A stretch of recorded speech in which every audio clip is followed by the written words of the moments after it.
Anything above 300 আমার কাছে যেটা মনে হয় 300 থেকে 350-এর মধ্যেই মনে হবে আপনার কাছে আইডিয়াল, কারণ আপনি শেষ দিন 90 ওভারের ম্যাচ, সো 90 ওভারের ম্যাচে কেউ যদি 350 রান তাড়া করতে যায় তার মানে তাকে কত রান রেটে ব্যাট করতে হবে সেটা মাথায় রেখে খুব সহজেই বাংলাদেশ যে কোনো কিছু 300+ রান করেই আজকে ছেড়ে দিতে পারে। কিন্তু সেটাই বললাম যে এটা সাহসে, কিন্তু বাংলাদেশের জন্য যেন মনে এটা খুব দুঃসাহসী ব্যাপার, যেটা হরহামেশা সমস্ত বড় দলগুলো করছে।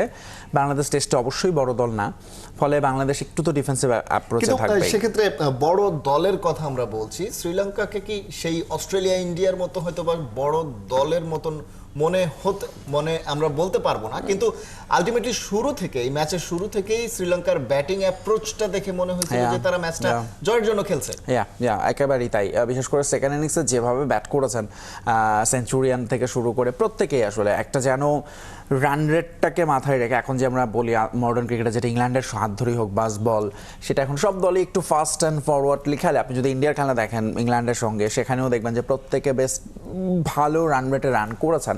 ফলে টেস্টে আসলে এখন আর ওই আগের মতো প্রথাগত ওল্ড স্কুল খেলাটা এখন আর নেই, বরং এখনও অনেক বেশি রান করতে চান ব্যাটাররা।